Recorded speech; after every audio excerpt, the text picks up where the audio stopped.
مہمان، عادی شرابی اور شرک کرنے والا، فرمایا اس طرح کے جو کبیرہ گناہ کرنے والے لوگ ہیں ان کو آج کی شب بھی اللہ کی رحمتوں سے کوئی حصہ نہیں ملتا، جبکہ اللہ کی رحمتیں اتنی وسیع ہیں کہ اللہ قبیلہ بنو کلب کی بکریوں کے بالوں سے بھی زیادہ گناہگاروں کو جہنم کی آگ سے آزاد فرما رہا ہے۔ لیکن جو ایسے گناہ کرنے والے ہیں اللہ کی نظر رحمت ان پہ نہیں پڑتی۔ اللہ کی رحمت تو گناہگار بندے کو بخشنے کا بہانہ تلاش کرتی ہے۔ وہ کیا کسی فارسی شاعر نے کہا تھا، رحمت حق بہانہ می جوید، اللہ کی رحمت بخشنے کے لیے کوئی قیمت نہیں لیتی، اور بلکہ اس کو یوں بھی پڑھا گیا ہے، رحمت حق بہانہ می جوید، اللہ کی رحمت تو بخشنے کے بہانے تلاش کرتی ہے۔ کوئی آئے تو صحیح اس کی چوکٹ پہ، کوئی آ کر کے دامن تو پھیلائے، کوئی آ کر کے آنسو تو بہائے، کوئی آ کر کے ندامت اور شرمندگی کا اظہار تو کرے۔ اللہ کی رحمتیں تو بخشنے کے لیے تیار بیٹھی ہیں۔ اللہ تو بخشنے کے لیے عام معافی کا اعلان فرما رہا ہے۔ آقا کریم فرماتے ہیں کہ جب نصف شعبان کی شب آتی ہے تو اللہ آسمان دنیا پہ جلوہ فرما ہوتا ہے، اور اس وقت نماز مغرب یعنی جو ہی آفتاب غروب ہوتا ہے تو اللہ اپنی شان کے مطابق آسمان دنیا پہ جلوہ فرما ہو جاتا ہے۔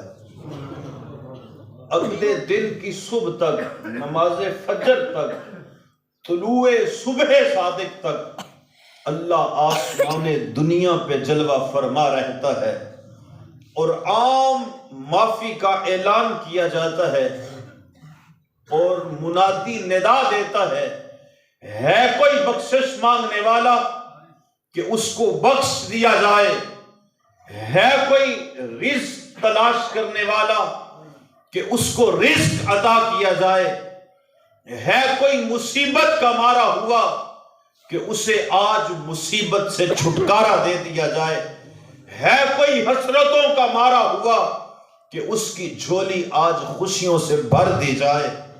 صاحب ساری رات یہ ندا آتی ہے، ساری رات اللہ کی رحمتیں برستی ہیں، اور اللہ رب العزت آسمان دنیا پہ جلوہ فرما ہو کر یہ ندا دیتا رہتا ہے، حتیٰ کہ اگلے دن کی فجر طلوع ہو جاتی ہے۔ لیکن صاحب ہم تو ان رحمت بھری راتوں کو کیسے گزارتے ہیں؟ ابھی کوچہ و بازار سے گزریں، آپ کو جو ہے وہ پٹاخوں کی آوازیں سنائی دیں گی۔ یہ رحمتوں بھری رات تو رب کو منانے کے لیے ہے، یہ رحمتوں بھری رات یہ تو اپنے رب کے حضور گڑ گڑانے کے لیے ہے، یہ اپنے گناہوں کی معافی طلب کرنے کے لیے ہے۔ لیکن ہم نے ان رحمتوں بھری راتوں میں کیا کیا؟ یہ میرے اور آپ کے لیے ایک سوالیہ نشان ہے۔ اللہ اکبر، وہ تو بخشنے کے لیے تیار بیٹھا ہے، لیکن ہم بھی بخشش نہیں مانگ رہے۔ وہ میرے حضرت ارشاد کرتے ہیں کہ کسی بزرگ کو بازار میں کھڑے ہو کر کے روتے ہوئے دیکھا، اور لوگوں نے پوچھا کہ بابا جی یہاں کھڑے ہو کر کے رو رہے ہیں، کیا وجہ ہے؟ تو وہ مجذوب طبیعت کا شخص تھا، کہا کہ میں بندوں کی اور رب کی صلح کروا رہا ہوں۔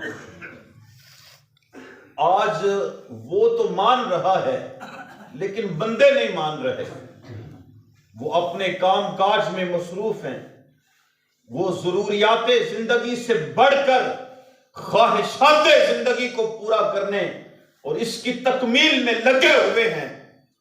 وہ تو مان رہا ہے لیکن بندے نہیں مان رہے۔ پھر چند دن گزرے، اسی شخص کو قبرستان کے اندر روتے ہوئے دیکھا گیا۔ پھر کچھ لوگوں نے پوچھا، کہا بابا جی عجیب شخص ہیں، بازار میں بھی روتے ہیں، قبرستان میں بھی روتے ہیں، عجیب ماجرا ہے۔ کہا کہ ہاں یہاں بھی رو رہا ہوں، اور وجہ وہی ہے، بازار میں بھی رو رہا تھا اور وہاں اللہ اور بندوں کی صلح کروا رہا تھا۔ اس وقت رب مان رہا تھا، بندے نہیں مان رہے تھے۔ آج قبرستان کے اندر کھڑا ہو کے آج بھی میں وہی کام کر رہا ہوں کہ آج بھی بندوں کی اور رب کی صلح کروا رہا ہوں، لیکن آج ماجرا الٹ ہے، آج بندے مان رہے ہیں لیکن وہ نہیں مان رہا، آج وہ نہیں مان رہا۔ صاحب قبل اس سے کہ ہمیں چار لوگ اٹھا کر چارپائی پہ ڈال کر اور ہمارے کانوں میں اور ناک میں روئی ٹھوس کر، انگوٹھے باندھ کر، سفید لباس میں لپیٹ کے ہمیں قبر کی تنہائی میں اتار دیں، اور پھر اس وقت سوائے پچھتاوے کے کچھ نہیں ہوگا۔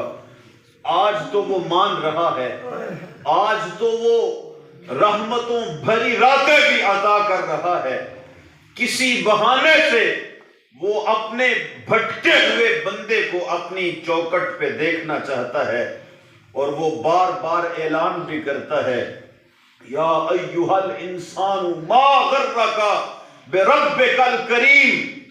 وہ پکارتا ہے کہ اے بھولے بھٹکے انسان، اس کریم رب سے تجھے کس چیز نے غافل کر دیا؟ آجا پلٹ کے آجا، آج اس کی رحمتیں تمہیں بلا رہی ہیں، آ جاؤ پلٹ کے آ جاؤ۔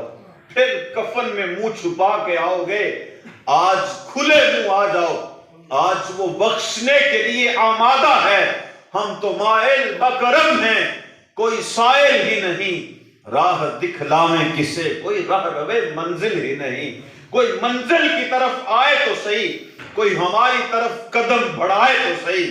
حضور سید عالم ارشاد فرماتے ہیں، اللہ رب العزت ارشاد کرتا ہے، گویا حدیث قدسی ہے، رب فرماتا ہے اگر میرا بندہ میری طرف ایک بالشت آتا ہے تو میں اس کی طرف ایک گز بڑھتا ہوں، اور اگر میرا بندہ میری طرف چل کے آتا ہے تو میری رحمتیں دوڑ کے اس کا استقبال کرتی ہیں۔ کوئی آئے تو صحیح، لیکن ہم ایسے ہٹ درم ہیں، ہم ایسی رحمتوں بھری راتوں کو بھی یوں ہی ضائع کر دیتے ہیں۔ اللہ اکبر، اللہ کی رحمتیں صاحب و آواز دے رہی ہیں، آؤ رب کے حضور پلٹ کے آ جاؤ اور رب سے معافی مانگو، کیونکہ انسان کی فطرت ہے۔ امام غزالی لکھتے ہیں کہ اللہ نے 3 طرح کی مخلوقات پیدا کی ہیں۔ ایک مخلوق وہ ہے کہ جسے عقل عطا کی ہے، شہوت عطا نہیں کی، اور وہ فرشتے ہیں کہ وہ عقل استعمال کرتے ہیں اور اللہ کے حکم کے پابند ہیں، 1 سیکنڈ کے کروڑویں حصے کے برابر بھی وہ رب کی نافرمانی نہیں کرتے۔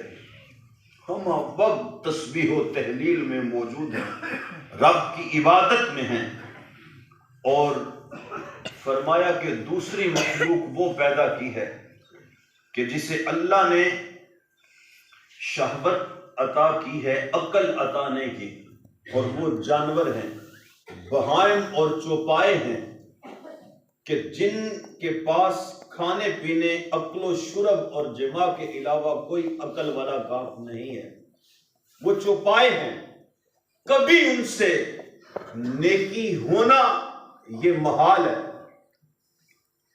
اور فرمایا کہ تیسری مخلوق اللہ نے وہ پیدا کی ہے کہ جس کو میرے رب نے عقل بھی عطا کی ہے اور خواہش بھی عطا کی ہے، شہوت بھی عطا کی ہے، اور وہ تیسری مخلوق جس میں دونوں قوتیں رکھ دی، خیر کی بھی اور شر کی بھی، وہ دونوں قوتیں جس مخلوق میں رکھی ہیں اسے حضرت انسان کہتے ہیں۔ اب اگر دونوں قوتیں ہیں، اگر انسان عقل کو استعمال کرے تو وہ فرشتوں جیسا مرتبہ پا لیتا ہے، بلکہ اپنی کثرت عبادت سے، اپنی فرما برداری اور اطاعت الہی سے وہ فرشتوں سے بھی آگے بڑھ جاتا ہے۔ وہ کیا اقبال نے کہا تھا، فرشتہ کہنے سے میری توقیر گھٹتی ہے، میں مسجود ملائک ہوں، مجھے انسان ہی رہنے دو۔ اللہ اکبر۔ تو کبھی کبھی انسان عبادت، اطاعت، فرما برداری اور عقل کو استعمال کرتے ہوئے فرشتوں سے بھی آگے بڑھ جاتا ہے، اور جب عقل استعمال نہ کرے، صرف جانوروں کی طرح اپنی خواہش کی تکمیل چاہے اور خواہشات کی تکمیل ہی اس کی زندگی کا مقصد ہو، تو وہ پھر جانور بن جاتا ہے، بلکہ قرآن کہتا ہے بل ہم اضل، وہ جانوروں سے بھی بدتر ہو جاتا ہے۔ تو اب انسان کے یہ اپنے اختیار میں ہے کہ وہ خیر کا راستہ استعمال کر کے فرشتوں جیسی ملکوتی صفات اپنے اندر پیدا کرتا ہے، یا پھر وہ شر کا راستہ اختیار کر کے جانوروں سے بھی بدتر زندگی گزارتا ہے۔ یہ انسان کے اپنے اختیار میں ہے۔ آج کی جو رات ہے اور اس طرح کے جو مواقع ہیں وہ ہمیں سدھرنے کے لیے دیے جاتے ہیں، تاکہ بھولا بھٹکا انسان اپنے رب کے حضور آ کر کے تائب ہو جائے، اور تائب ہو کر کے اپنی زندگی کو گناہوں کے راستے سے ہٹا کر کے نیکی کے راستے پہ ڈال دے۔ اللہ اکبر۔ میرا رب اتنا کریم ہے، اتنا کریم ہے۔ ہم انسان چھوٹے ظرف کے لوگ ہیں۔ ہمارے سامنے اگر کوئی شخص گناہ میں مبتلا پایا جائے، ہم تو ساری زندگی اسے تان و تشنیع کرتے ہیں، اس بیچارے نے شاید توبہ بھی کر لی ہو، لیکن ہم قبر کی دیواروں تک اس کا پیچھا نہیں چھوڑتے۔ وہ شرمندگی، خجالت کی وجہ سے ڈوب مرتا ہے۔ وہ شاید جو ہے وہ ہمارا آمنا سامنا بھی نہ کبھی ہو ایسے شخص سے، پھر بھی وہ بیچارہ شرمندہ رہتا ہے۔ قبر کی دیواروں تک ہم اس کا پیچھا کرتے ہیں، مر جائے تو پھر بھی ہم اس کی خصلتوں کو یاد کرتے ہیں، لوگوں کو بتاتے رہتے ہیں۔ لیکن یہ ایک انسان کا دوسرے انسان کے حوالے سے ظرف ہے، لیکن میرا رب کتنا کریم ہے۔ حضور سید عالم ارشاد فرماتے ہیں التائب من الذنب کمن لا ذنب لہ، فرمایا گناہوں سے توبہ کرنے والا ایسا ہے جس طرح اس نے گناہ کیا ہوا ہی نہیں۔ اللہ تعالیٰ اس کو ایسے پاک اور صاف کر دیتا ہے جس طرح ابھی اس نے ماں کے شکم سے جنم لیا ہو۔ اللہ اس کو ایسے پاک اور صاف کر دیتا ہے۔ اور پھر آپ نے سورہ یاسین کے دامن میں پڑھا ہوگا کہ میرا رب قیامت کے دن انسان کی زبان پر منہ پہ مہر لگا دے گا، زبان نہیں بولے گی، پھر انسان کے اعضاء و جوارح، ہاتھ گواہی دیں گے، پاؤں گواہی دیں گے، آنکھیں گواہی دیں گی اور آنکھیں بول کے کہیں گی کہ یہ مجھ سے جو ہے وہ بدکاری کرتا رہا، بد نگاہی مجھ سے کرتا رہا، ہاتھ بول کر کے گواہی دیں گے کہ یہ ظلم کرتا رہا، پاؤں گواہی دیں گے، تو زبانوں پہ منہوں پہ مہر لگا دی جائے گی اور یہ ہاتھ پاؤں ہمارے خلاف گواہی دیں گے۔ زمین کا وہ حصہ، وہ ٹکڑا جہاں پہ انسان کھڑے ہو کر کے گناہ کرتا ہے، وہ زمین کا ٹکڑا گواہی دے گا۔ کرامن کاتبین یہ لکھ رہے ہیں، فرشتوں کے نوشتے، یہ دفتر اعمال کھل جائیں گے کل قیامت کے دن، اور پھر یہ بھی ہمارے خلاف گواہی دیں گے۔ لیکن سوچو صاحب، جو گناہ کر کے گناہ سے توبہ کر لیتا ہے، اللہ سینہ زمین سے محو کروا دیتا ہے، اللہ اعضاء و جوارح سے محو کروا دے گا، اللہ فرشتوں کے نوشتوں سے بھی مٹا دے گا، اور اللہ گناہ سے توبہ کرنے والے کو ایسے پاک اور صاف فرما دے گا کہ جس طرح اس نے گناہ کیا ہوا ہی نہیں۔ اللہ اکبر۔ اور قرآن کے دامن میں ایک اور خوبصورت مثال ارشاد کی، فرمایا کہ بے شک جو نیکیاں ہیں وہ گناہوں کو مٹا لیتی ہیں، جو نیکیاں ہیں وہ گناہوں کو مٹا دیتی ہے، بلکہ گناہ بدل کر نیکیوں میں اللہ تبدیل فرما دیتا ہے۔ حضرت عمر رضی اللہ تعالیٰ عنہ ہاتھ میں درہ لہرائے ہوئے مدینہ کی گلی میں گشت فرما رہے تھے۔ سامنے نکر سے ایک نوجوان لڑکھڑاتا ہوا ہاتھ میں شراب کی بوتل لیے نشے کے عالم میں آ رہا تھا۔ جو ہی اچانک گلی کا موڑ مڑا تو حضرت عمر فاروق رضی اللہ تعالیٰ عنہ کے چہرے پہ نظر پڑے۔ آپ جانتے ہیں ان کا روب، دبدبا اور عدل کے حوالے سے ان کی کیا کیفیت تھی۔ جب حضرت عمر کے چہرے پہ نظر پڑی تو سارا نشہ ہی اتر گیا۔ درہ ہاتھ میں تھا، فوراً بوتل کو بغل میں دبایا اور دل ہی دل میں توبہ کی، مولا آج عمر کے قہر سے بچا لے، ساری زندگی شراب نہیں پیوں۔ بس دل ہی دل میں توبہ کی، آج عمر کے قہر سے بچا لے، ساری زندگی شراب نہیں پیوں گا۔ پھر کیا ہوا؟ اتنے میں حضرت عمر قریب آ گئے، درہ لہراتے ہوئے گرجدار آواز میں کہا، کیا ہے تیرے پاس؟ بڑی دھیمی سی آواز میں دبے ہوئے لہجے میں کہنے لگا، حضرت سرکہ ہے۔ اللہ اکبر۔ یا دودھ کی بوتل ہے، دو روایات ہیں۔ عرض کرنے لگا، حضرت سرکہ ہے۔ فرمایا نکالو۔ جب اس نے اس بوتل کو نکالا تو وہ شراب واقع ہی سرکہ بن چکی تھی۔ سبحان اللہ۔ وہ شراب واقع ہی سرکہ بن چکی تھی۔ یارو، جو رب شراب کو سرکے میں بدلنے پہ قادر ہے، وہ گناہگاروں کے گناہوں کو توبہ کرنے کے بعد نیکیوں میں بدلنے پر قادر ہے۔ وہ رب اس بات پہ قادر ہے کہ وہ گناہگار کے گناہوں کو بدل کر نیکیوں میں تبدیل فرما دے۔ اللہ اکبر۔ بنی اسرائیل کی ایک روایت ہے، حضرت موسیٰ علیہ السلام یا کوئی اور نبی تھے بنی اسرائیل کے، قوم پانی کو ترس گئی اور بارش نہیں ہو رہی تھی۔ حضرت موسیٰ علیہ السلام نماز استسقاء کے لیے کھلے میدان میں آپ تشریف فرما تھے، اور ادھر رب کی طرف سے پیغام آیا، کہا کہ اے موسیٰ، تیرے اس مجمع میں ایک گناہگار ہے،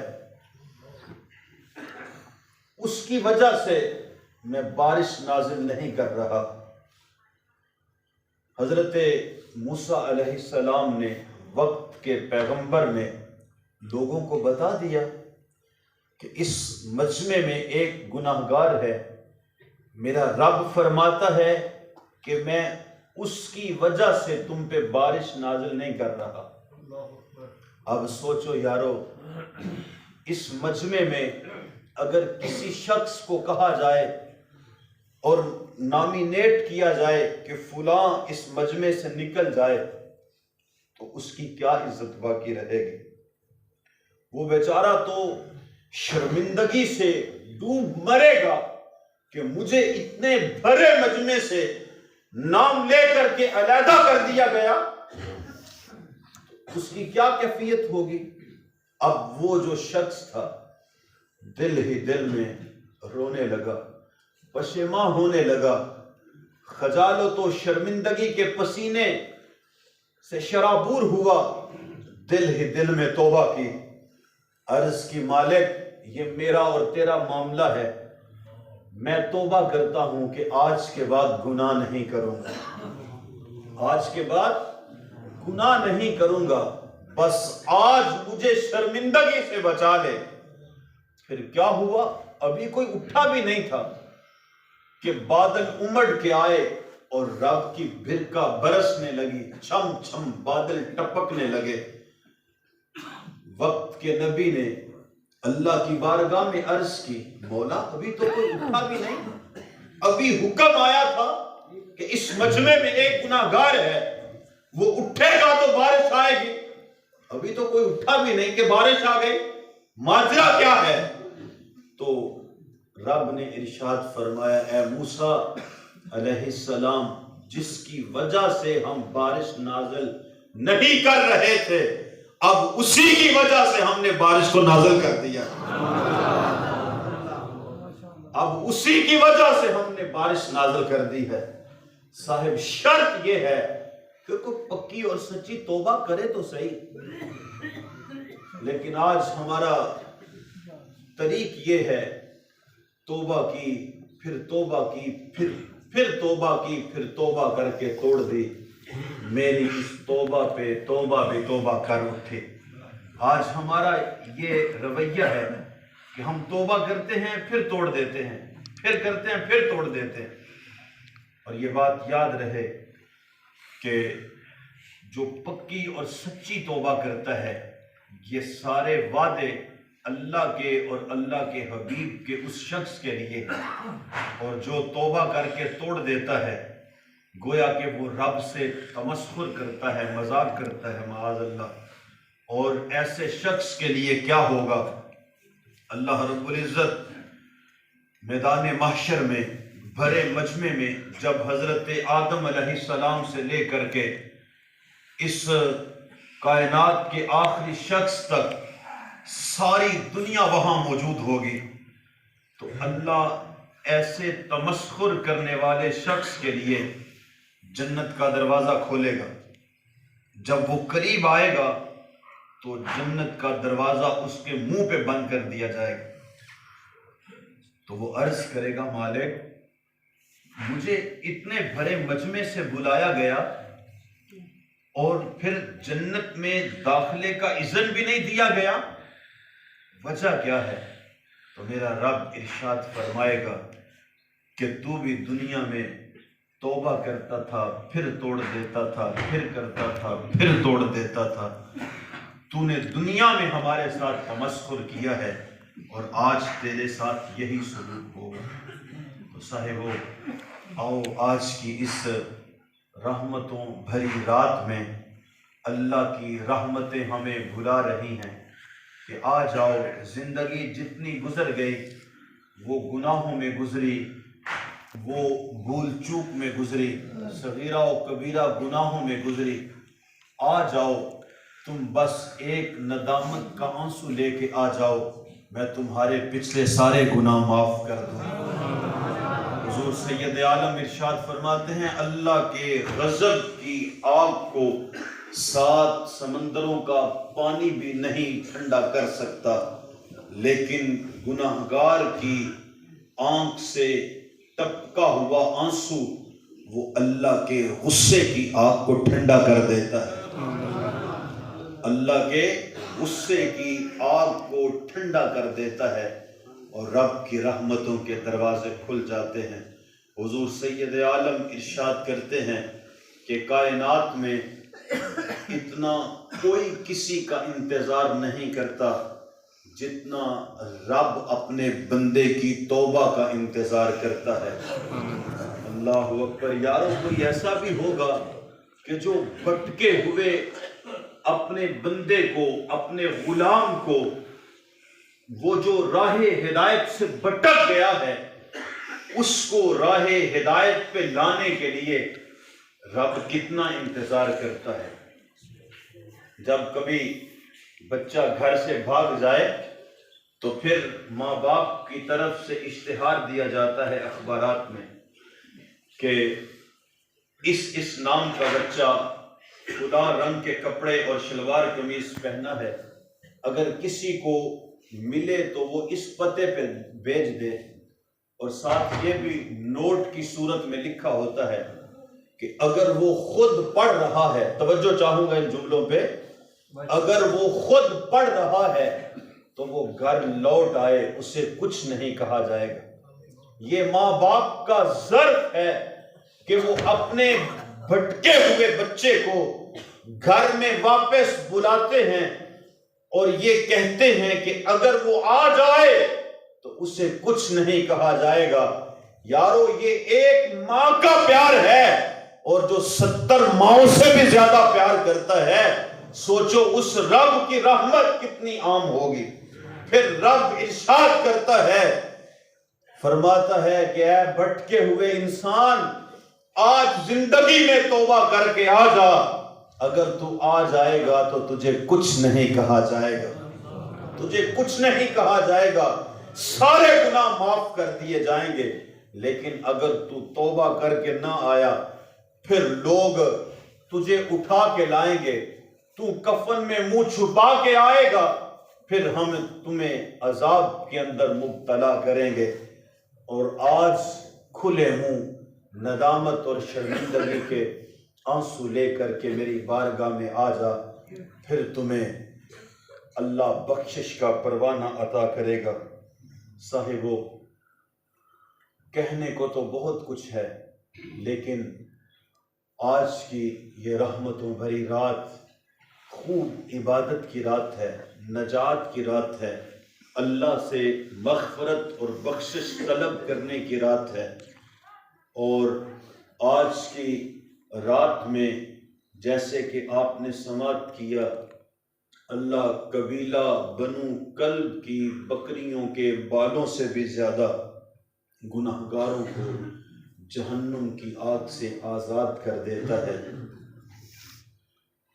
اللہ کی رحمت سے اپنے لیے ضرور حصہ طلب کریں، اور جتنے بھی سابقہ زندگی میں گناہ ہوئے، ہر شخص اپنے آپ کو جانتا ہے۔ وہ کیا کسی نے کہا تھا، من آنم کے من دانم، میں کیا ہوں یہ میں جانتا ہوں۔ تو خود تنہائی میں اللہ کے حضور گڑ گڑائیں، توبہ کریں، آرزو پیش کریں، نیاز مندیاں پیش کریں۔ ایک بڑی طویل حدیث مبارکہ ہے، حضور سید عالم نے ارشاد فرمایا کہ کل قیامت کے دن جب عرش الہی کے علاوہ کوئی سایہ نہیں ہوگا، تو اللہ 7 قسم کے لوگوں کو اپنے عرش کا ٹھنڈا سایہ عطا کرے گا۔ ان میں سے ایک وہ نوجوان ہے، فرمایا وَذَكَرَ اللَّهَ خَالِيًا فَفَاضَتْ عَيْنَاهُ، وہ شخص کہ جو تنہائی میں بیٹھ کر اللہ کو یاد کرتے ہوئے رو پڑا اور پھر اس کی آنکھ سے آنسو ٹپکے، فرمایا وہ شخص کل قیامت کے دن اللہ کے عرش کے سائے میں ہوگا، اور جسے اللہ اپنے عرش کا ٹھنڈا سایہ عطا کر دے گا، اسے پھر قیامت کے 50,000 سال کے برابر جو دن ہے، اس میں شدت کی پیاس نہیں تڑ پائے گی، اسے پھر میدان محشر کی گرمی نہیں ستائے گی۔ تو آ جاؤ، تنہائی میں بیٹھ کر، کیمرے کی آنکھ سے بچ کر اپنے رب کے حضور اپنی نیاز مندیاں پیش کرے اور تنہائی میں اپنے رب کو یاد کریں، اپنے معاملات کو